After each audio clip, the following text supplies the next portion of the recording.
cry now if you feel it, or don't if it's not time. Maybe not at all once you get this rhyme. For now I know the truth, there is no end. I still have things to do and many lives to tend. I've gone, it seems, but not really left.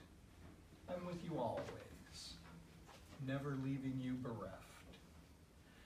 I am not my body, nor the ashes there. I am with you, a pure and loving spirit here and everywhere. You can feel me now in your heart of hearts, silent, peaceful, caring. This is how love starts.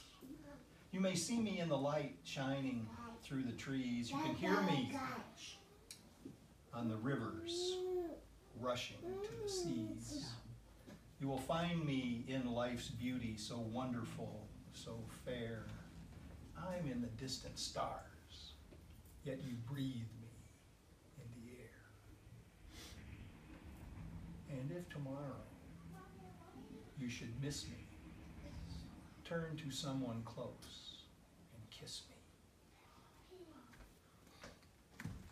Beautiful. Yeah, very nice.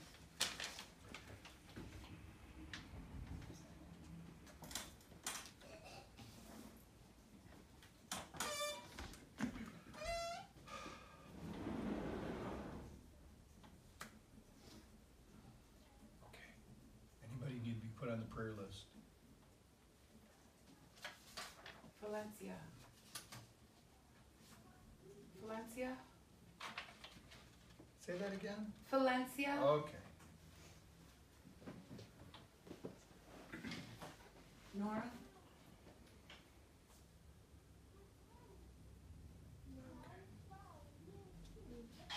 Jennifer?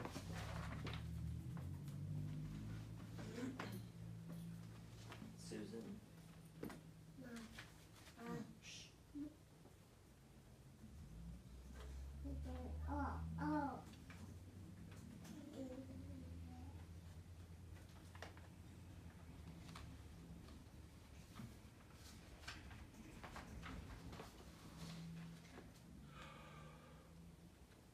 Friday night, we had the most marvelous, what we just call it, Friday night prayer meeting. We had a band in here that had this project that they were doing. Two of the young men were their families were from Yugoslavia. Their whole band was Jewish. But these two guys were from Yugoslavia. And I didn't know this, but these folk songs, I should have figured it, but these folk songs from different areas, from different Jewish communities, they're all different. The melodies are different. So in Yugoslavia, which is considerably farther up north, the melodies are different than what they would be down south, but they still, a little bit of that flavor. And so what they had done is they had taken all of the folk songs that were centered around Passover and given them this improvisational treatment. It was all written out, but there was room in the structure for everyone to improvise, and it was just the most moving evening. It was just unbelievable, just tremendous. And all these musicians are world-class musicians that were doing. It just so happens that it's hard to make a living when you play that kind of music, so we get this opportunity here that might not get otherwise. So it was man, what a wonderful night it was. And if you want to see, you can go on you can get to it from our website, right, Ashley? Yeah. No. And on YouTube, all the music that's here, all the music we have here is on our website. One Spirit Center, all one word. If you search it on YouTube, it'll bring up our channel. Nice. Yes, yes.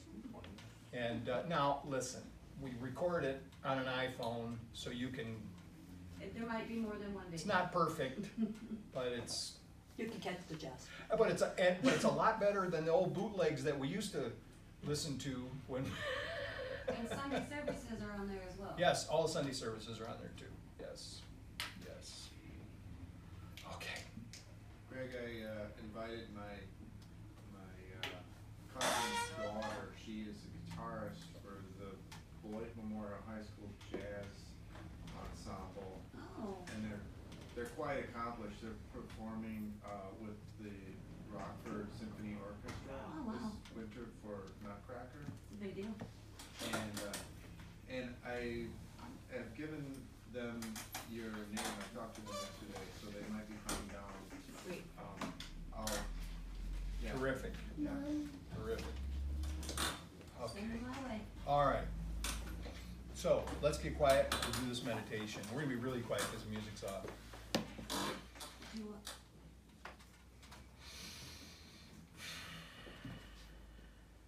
We just relax right where we're at.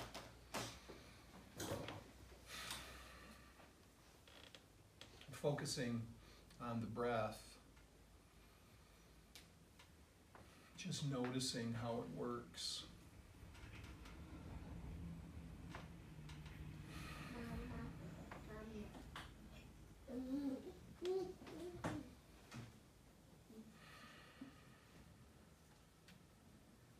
As you breathe in, you're filled. And as you breathe out, you just naturally relax.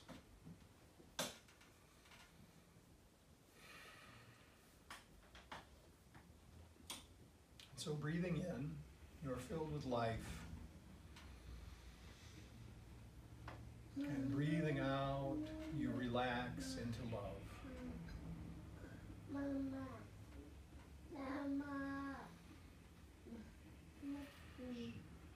And you just focus on the breath, and if there are any distractions, you don't fight them. You just notice, and then let them go with the breath.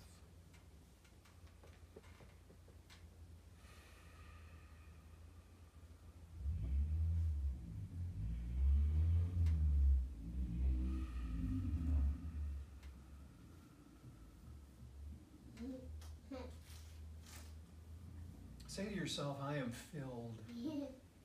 I am filled.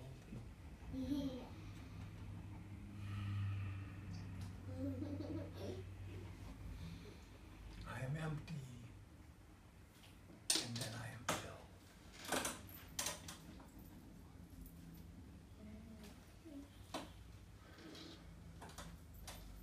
I empty myself so that I can be filled.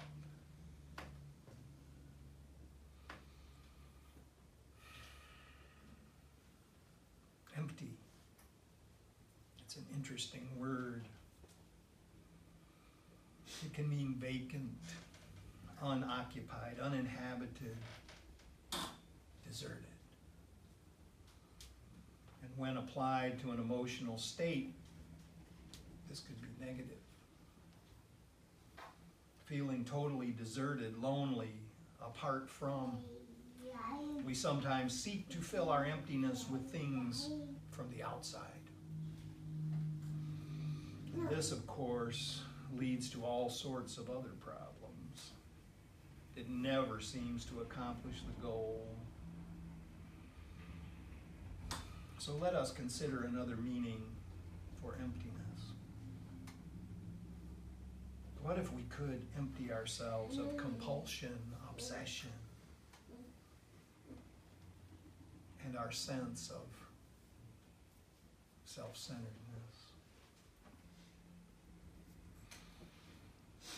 And then this emptiness could be felt as a vast expanse, a limitless potential, or even the ground of all being.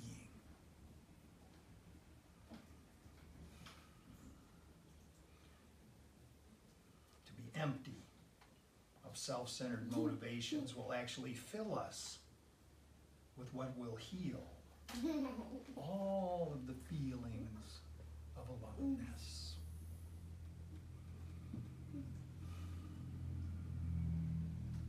So right now, become empty. Prepare yourself to be filled. And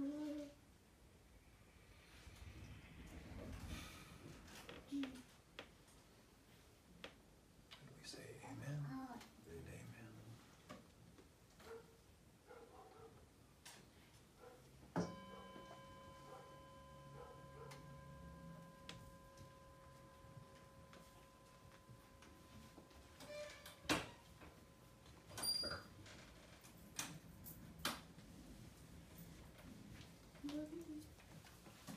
So we're surrounded. You ever see the bad police movies? Give it up! You're surrounded! We're surrounded. It seems many days that we are surrounded by a lot of negative events. Turn on the news and becomes apparent, at least to ego, that we are living in a dangerous world and that we are under continual threat, surrounded by potential injury. So today I wanted to talk about that surrender, what the movie was, the cops in the movie are trying to tell you. You're surrounded, you need to give it up. You need to give up. This is what Amy Winehouse said about it. She said, they tried to make me go to rehab. I said, no, no, no. Yes, I've been black, but when I come back, you'll know, no, no. I ain't got the time, and if my daddy thinks I'm fine, he's tried to make me go to rehab. I won't go, go, go. So many of us have, well, some of us anyway, have had that experience. They say, hey, you gotta stop this. Obviously you're unable to stop this on your own. You better get some help. And even those who've never been presented with the rehab solution, we've all been in that place where we're fighting a battle. Just fighting this battle on our own, not said a word to anybody except maybe for a sideways complaint from time to time. And we were just in the trenches, just hooking, just trying to just fight our way out of this situation. And then it just becomes apparent that it is time to say, wait a minute, I can't do this by myself. I can't do this by myself. I need help. Let me get some help here. So this is a poem that I wrote a couple of years ago about this. And see, there's this thing. We believe, a lot of times we believe that this surrender there's a couple of, I think, erroneous ideas about it. That first, that this surrender is kind of a sign of weakness, and that, you know, it's something we don't want other people to know that we had to like give up, because that, you know, puts us in a bad light, and we don't realize that a lot of times our behaviors already put us in a bad light, and that actually the situation is one that we really can't do on our own. So there's nothing wrong with admitting it. And this kind of surrender that I'm talking about is not not like resignation. It's not like resignation, like saying, oh, that's it, I'm done and it's all over. And it's a surrender to say what I say every morning. The first thing that I tell myself is, I surrender to the power of God that is within me and all around. Thank you. And this is a good then beginning. And then sometimes we think that then when we make this surrender and we're going to start this new life, that means that we're going to start some kind of, you know, monastic or you know, some kind of life where we live on the bare minimum of things to show our spiritual fitness. And that's what this poem is about. Deny not the body in some vain attempt at sainthood, but rather be with it in experience. And if it reports pleasure, take that as it seems. Likewise, what pain presents. Listen only to this. Neither pursue nor avoid its requests. Be in the flow of the material.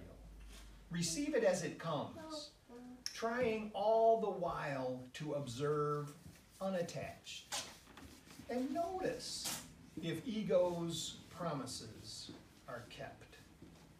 And only then, after some time, can the body and the world be freed. Release coming when the dreamer awakes, and realizing the dream says, I, you, he, she, we don't want this anymore. There's a word in what's a language they spoke in Persian? In Persia, Farsi. they speak Farsi in Persia. I think Is so. that what it was? So either, I don't think it was there, I think Farsi is, there's a word that means, there's one word that means I, you, he, she, we, and also sometimes it means God, and it's a symbol. That's one of the tattoos that I'm doing, putting on this project here. I haven't got to it yet. So this is the interesting thing about surrender, that this true surrender, this deep surrender, when we are really feeling surrounded, this deep surrender is about bringing in that whole idea of I, you, he, she, we, all coming together in God. Many times we're in denial. We're in denial. And I like this because, I was taught many, many years ago that denial was useful. And so denial of things that are untrue, this is just good thinking, right? So if I've convinced myself of things that are untrue, like Amy Winehouse did here, and we know actually that Amy Winehouse convinced herself of things that were untrue, because those things that she had denied actually end up killing her. So, this is, and I actually think that even when we're in denial, and I think for her too, that she knew that this denial is just this surface protest. It's just, you don't even, at a deep level, you don't even believe it, but you just keep trying to fool yourself, day after day with the thing. But the proper use of denial is to deny the appearance of separation. Proper use of denial is to deny the power of seeming negative things to affect us at a real level. So the issue the reason many times that we get into a position of surrender is we've been continually seeking after things from the outside to fill us up on the inside. And I just remember this is now like 34 years ago, I heard a speaker, his name was Ron Croisdale. He's been passed now for some time, but he said about this situation, he says, I've got a God-shaped hole inside, and I keep trying to fill it with everything else. And the reality of things is that God's already in there. We've just kind of turned our attention away. So here, you're never going to hear a message here that says, you're going to be okay if you just ask Jesus to come inside you, right? Because what I'm saying is the Christ is already in you. And that our issue has been all along, that your Christ consciousness is there. We've just turned our consciousness to the small things. We've turned our consciousness to our self-centered pursuits. The Buddha nature is already who you are. I just love this when I go to the Thai restaurant, the Thai Hut on 11th Street in Sandy Hollow, and you see people come in the door from their Thai community. And when the people come in from the Thai community, the first thing they do is they look to see if Linda is standing at the kitchen, or whoever might be out there at the counter. They look to see them, and as soon as they see them, they bow. And what they're doing is they're saying, I am bowing to the Buddha nature in you. And so this is, now isn't it interesting? Namaste. So, yes, the good in me sees the good in you, seeing the good in me. So, this is the secret to allowing what we sometimes think of as a hole in us. The secret is to see that that presence of God, that Christ consciousness, that Buddha nature is in the person that we're looking at. The person who has come in front of us. And as soon as we see that it's in them, it like fills us up. Fills us up. So refusing to accept something that is not true is good thinking, whereas denial of the truth is just delusional. Delusion is a part of our thinking mind that is fooling us into thinking that our self-absorbed pursuit of pleasure is going to fix us. Delusion also tells us the avoidance of pain is the same thing as the healing of pain. Not true. Defensiveness guards the threshold of our awareness, doing its best to keep us from hearing the truth. Two levels of truth we're concerned about here. The first truth is about what's happening in the material world. This is so important. Denial does not mean that look, so I was raised on affirmations, right? So there was this one affirmation that Myrtle Fillmore used to say. She'd say, as a child of God, I do not inherit sickness. So when I am sick, when I actually feel sick, it is not for me to say that I don't, it's not for me to deny that I feel sick. What it is for me to deny that I don't, to actually affirm that I don't have to feel sick. Right? I can, through this power that is within me, I can heal the sickness. But to deny a present condition that I am experiencing, that is delusional. What we want to do, what we want to learn how to do is to recognize, yes, this is the experience that I'm having right now. Not try to avoid it, not try to push it away, but just to stay with it for a second. To say, yes, this is the pain that I feel, or this is the pleasure that I feel. I notice it. I'm with it. I'm going to stay with it. I'm going to put my attention on it. And then I'm going to do a little bit of, I'm going to be curious. I'm going to be curious about it. Where'd that come from? Oh, that's anger. I know you. I've seen you in here before. Stay with it. Stay with it and watch just a few seconds. Just a few seconds, and it will change to something else. And then I will say, oh, arrogance. I remember you. I was just dealing with you yesterday. Judgment. Yes. Again. And to notice and to label and to see and then watch how it changes. And realizing in that time, and this is the true power of the denial, is to say, that's not me. That pain, that arrogance, that anger, that judgment, that's not me. That's just a passing emotion that I'm feeling right now. It came to pass, not to stay. To stop identifying with these negative conditions and to realize, and this is the thing, to realize that divine power that is within us actually is us. That God, as we say at the end of every service, that a loving God is actually not just expressing through us, but expressing as us. And as soon as we realize that we are an iteration, think about that, we are an iteration of God. Or yes, last week we talked about being a nuance. We're like a nuance of God. We're like a facet of the diamond that is all creation. We can't be separated from it. We can't be separated from the other facets in the diamond. This is where all the loneliness comes from, as we keep convincing ourselves that we are. All the problems come from alienation. So I want to be clear. I want to have some clarity, and the way to have that clarity is to pay attention to what's going on. Not deny the obvious, but to pay attention. I want to remove, and this is in the Course in Miracles, it says this, and Rumi actually said it centuries before, that our job is not to seek after love, which is always present, but to seek to remove the blocks to our awareness of that love.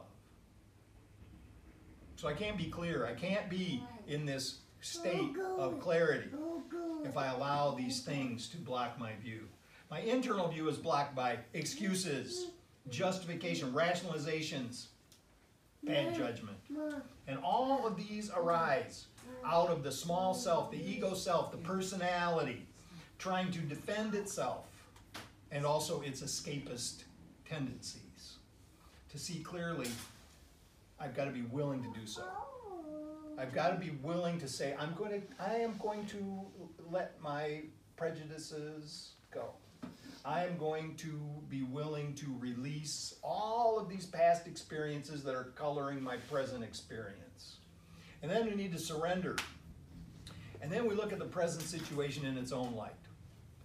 To actually be in the present without the influence of the past. This is not easy. It's hard sometimes even to get our mind around it. How do we release all experience that we've had, all of our feelings about those experiences, and just be fresh and clean in the present moment?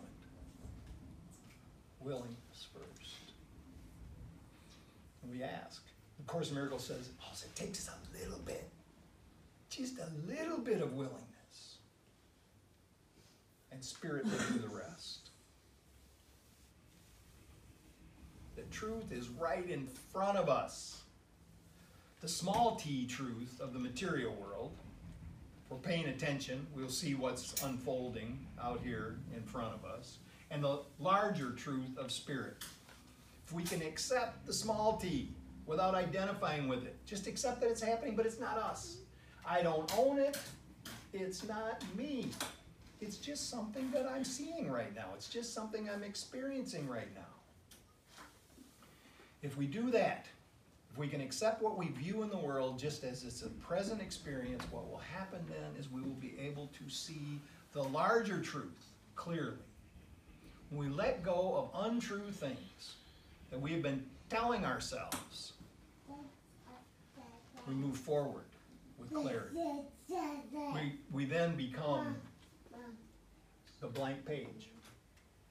We become a blank page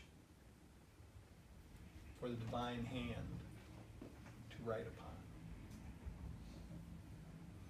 So part of this surrender is to stop dissembling, to stop exaggerating, to stop minimizing, let's just say, yes, to stop lying.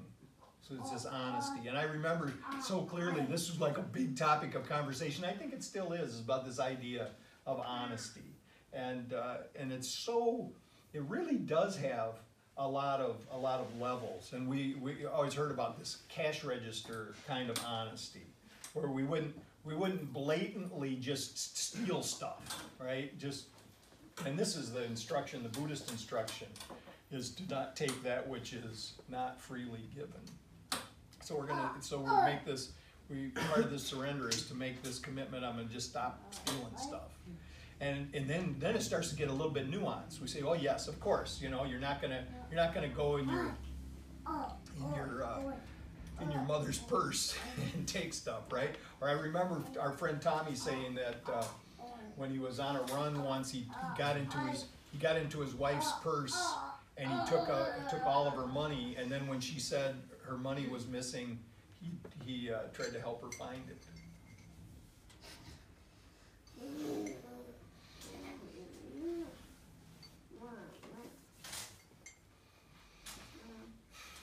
With practice and self-discipline, we can establish ourselves in at least a basic kind of honor. And after some work with our inventory, our honesty will deepen. We begin by being honest with ourselves, and when we catch ourselves slipping, we try to correct it immediately. This was a thing I could just remember so clearly when I first made this change in my life 35 years ago. I had been lying for so long. It was just natural, and I would lie for reasons that you couldn't even figure out why. You know, afterwards you go, why did I even say that? It's just like, it sounded better that way. That version of the story sounded better. And then anything that had to do with appearance, anything that had to do with, you know, looking better, you have to tell some kind of story. And so we find that how this kind of behavior changes most dramatically in the 6th and 7th steps, but I was not there yet. I was on my 3rd step at the time, and I told my sponsor, I said, I found at work yesterday, I lied to somebody, I lied to like 5 people. And he said, well, listen, he said, I've got this idea, this is what you could do. He says, when you catch yourself in a lie, you immediately tell them. I said, what? Are you kidding? He said, yes, immediately. As soon as you find yourself telling something that's not true, and he said, now when I say not true, I don't just mean a blatant lie. I mean, if you've exaggerated it, if you've minimized it, however you have changed the truth, as soon as you know you did it, stop right then and tell them, wait a minute, let me back that up. Let me just tell you, here's what actually happened, right? And man, I'm going to say this. You do that a couple of times, and you don't want to tell that lie no more. Now sometimes, you see, it still spills out until we really get used to this way of living. But correcting ourselves in public, in front of the people, at first they go, and I remember when my sponsor told me that, his wife looked at me and said, you know, sometimes that's just too embarrassing for everybody involved. But it was the right thing. It was the right thing for me to do, and it really gave me that awareness of what was going on. So we admit the truth to ourselves, and when it's appropriate, we admit the truth to others. Sometimes there are things that people don't need to know. I mean, when I say they don't need to know, I don't mean that they don't need to know so I protect myself from some kind of embarrassment or some kind of finding out. That they don't need to know it because it will harm them. It will hurt them. So I need to surrender the need to make myself feel better by being totally honest when it turns around and hurts somebody else. Just be quiet. It's fine. This is an ongoing process. We'll have missteps. We'll find ourselves trying to minimize and exaggerate. Sometimes we'll be brutally honest when it's not necessary. Over time, we develop a sense of what is appropriate to share and what is not. So here's what can happen with this. When we are continually asking the Holy Spirit, this divine presence within us for guidance, this is kind of like this ongoing surrender, where really it's like a relaxation, where I'm saying, no, I don't have to react, I don't have to jump in there and do something. Let me just stop for a moment. What was the old saying? Stop, look, go. So the stop is when I'm going to give an opportunity for Spirit to speak to me. The stop is actually the surrender. The stop is this kind of like a basic abstinence, where I'm saying, I'm abstaining right now from reaction. I'm stopping for a moment. I'm letting Spirit speak to me. We develop a sense of what's appropriate to share and what is not. And we can be assured that we'll come to a place where we can be open and honest, as well as being kind and considerate.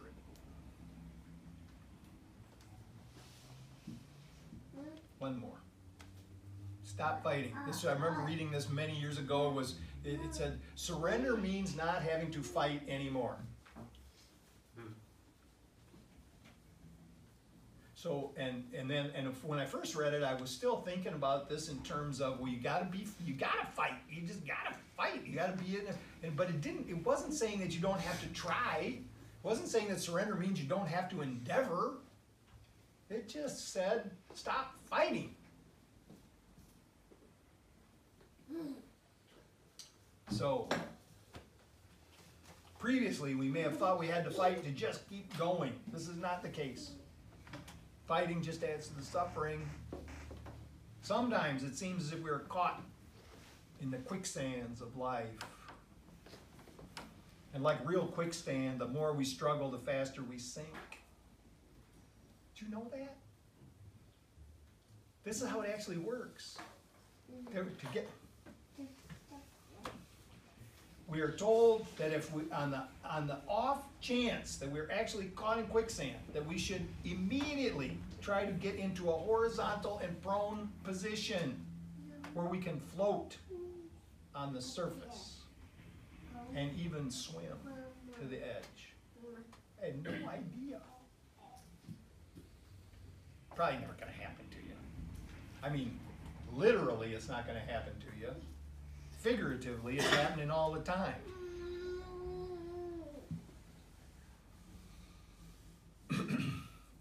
Well, not suggesting that this means we lie down whenever the going gets rough, the problems of life seem threatening. We can try to relax. We try to relax. We can visualize ourselves just swimming out of this difficulty. Let's float. Let's just float. And then try to swim out. Stop for a moment. No need for hasty action. We calmly allow Spirit to show us what's really happening and guide us through it.